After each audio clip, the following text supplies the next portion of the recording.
Bieži uzdodam sev jautājumu, kāpēc Latvija atpaliek no Lietuvas un Igaunijas.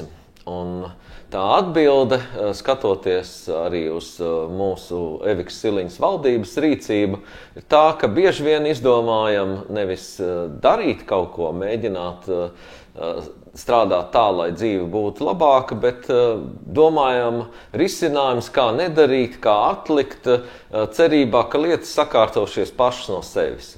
Un viens tāds piemērs ir valdības sēdē lemtais par to, ka pasažieru vilciena, mūsu dzelzceļa pārvadātāja monopola stāvoklis, jeb izņēmuma stāvoklis ir jāsaglabā až līdz 2035. gadam. Tas nozīmē, ka izaugs vesela paudze, kas nezinās nekādu citu servisu vilcienu pārvadājumos kā vienīgi mūsu vecā labā pasažieru vilciena.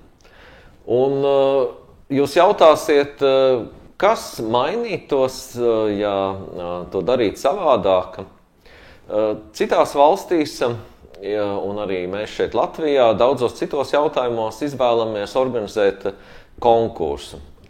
Konkursu, kurā mēs izaicinām esošo pakalpojumu sniedzēju, mēģinot piesaistīt arī citus pakalpojumu sniedzējus, un tikai tādā dzīvā sacensībā mēs uzzinām patieso tirgus cenu par pakalpojumu, un mēs varam mudināt esošo pakalpojumu sniedzēju sniegt labākas kvalitātes servisu. Jūs visi esat sekojuši līdzi jauno elektrovilcienu ienākšanai Latvijā. Ne bez problēmām, ne sīkām ķibelēm, bet jaunie elektrovilcieni mums būs.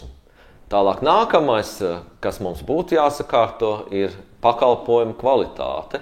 Mājaslapa, aplikācijas, biļešu veidi, dažādi papildus pakalpojumi vilcienā, dažādas klases pakalpojumi, arī uz perona, iespēja nopirkt biļetes, informācijas tablo un tam līdzīgi. To nevar izdarīt bez ieinteresēta pakalpojumu sniedzēja.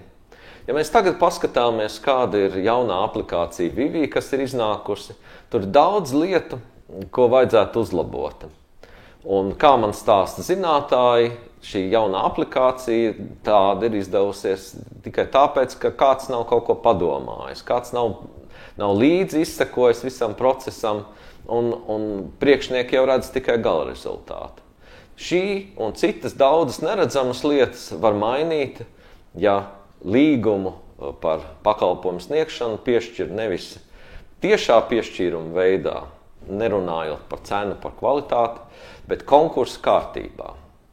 Mēs pirms 2 gadiem satiksmes ministrijā organizējām jauna veida iepirkumu uz valsts autoceļu uzturēšanas pakalpojumu sniegšanu.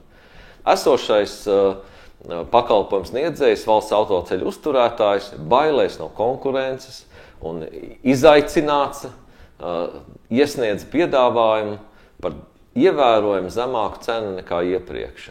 Un pakalpojumu kvalitāte joprojām tiek nodrošināta.